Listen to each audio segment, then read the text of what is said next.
सदाशिव मनोहर चौगले, राहणार जुजापूर, तालुका सांगोला, जिल्हा सोलापूर. आता जे पुरस्कार भेटला आहे ते माझ्या कामाबद्दल मला पुरस्कार भेटला आहे 2020पासून.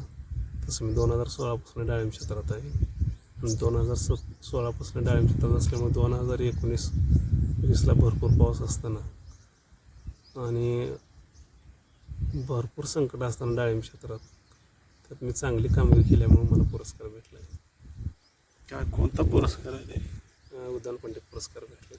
काय काय कामगिरी केली बरं डाळिंबामध्ये? काय नेमकं डाळिंबमध्ये कामगिरी म्हणजे खोडकिडे असेल, मलोग असेल, फिरम असेल, साईज असेल, क्रॅकिंग असेल, सगळ्या गोष्टींना काम केल्यामुळं आपली गेल्या वर्षी 10 एकरात 1,70,00,000 उत्पन्न आहे. आणि त्या उत्पन्नामुळं आपली साईज पण 1 किलो पत्र होते, क्रॅकिंग वगैरे नव्हतं, कुजवा डांबऱ्या ते नव्हतं. म्हणजे कुठल्याच समस्या नव्हत्या, एवढा पाऊस असून पण कुठल्याच समस्या नव्हत्या. म्हणजे त्याला पाणी व्यवस्थापन वेळेवर केलेलं होतं, खत व्यवस्थापन, औषधं असतील, सर्व गोष्टी त्याला प्रॉपर भेटल्यामुळं चांगलं उत्पन्न भेटलं.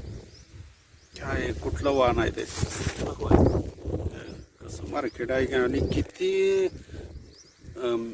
मोठा आणि किती लहानात लहान ग्रॅम भरला होता? 200च्या पुढं साईज होती आणि 1 किलो पत्र साईज होती. ते किती एकरात आहे तरी? 10 एकर क्षेत्र आहे. तसं माझं टोटली 55 एकर क्षेत्र आहे. पण 10 एकर दुसरं प्लॉट आहे ते मागं पुढं असतं. मी टोटली माझं 2.5 कोटी रुपयाचं उत्पन्न आहे. आणि एका झाडाला किती किलो निघला असेल? 35 ते 40 किलो निघले. लागवड किती बाय कितीवर? 9-13ची लागवड आहे. तर इकडे या भागातल्या डाळिंब भागात संपत असताना तुम्ही एक चांगल्या प्रकारचं उत्पन्न केलं, तर काय नेमकं आता तुम्हाला यात आयडिया सापडली? आयडिया म्हणजे निमेटोड सगळ्यात महत्त्वाचा घटक आहे. फ्युजरम आहे, त्यासाठी ड्रिचिंग करणं, निमेटोडला आम्हाला नियोजन करणं, पाणी व्यवस्थापन, खत व्यवस्थापन. ओव्हरडोस झाला तर प्रत्येक समस्याला तोंड द्यावं लागतं, त्यासाठी ओव्हरडोस न देणं, माती पाणी चेक करणं, ह्या जी प्रॉपर गोष्टी आहेत ते वेळच्या वेळात करणं गरजेचं असतं.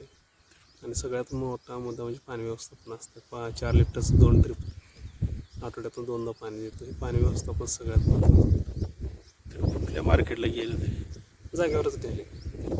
पुन्हा मार्केटला गेले, मुंबई मार्केटला गेले. 235 रुपये, 244 रुपये ठरलेलं. रेट कमी आलं, पुन्हा 10 रुपये, 235 रुपये. काय शिक्षण वगैरे किती आहे? माझं शिक्षण 8वी शिक्षण आहे. तरी पण एक चांगलं यशस्वी शेतकरी झाला. शेतकरी म्हणजे शेतीत कष्ट प्रामाणिक केलं ना तर शेती यशस्वीला काय अडचण नाही. कष्टाला पर्याय यश.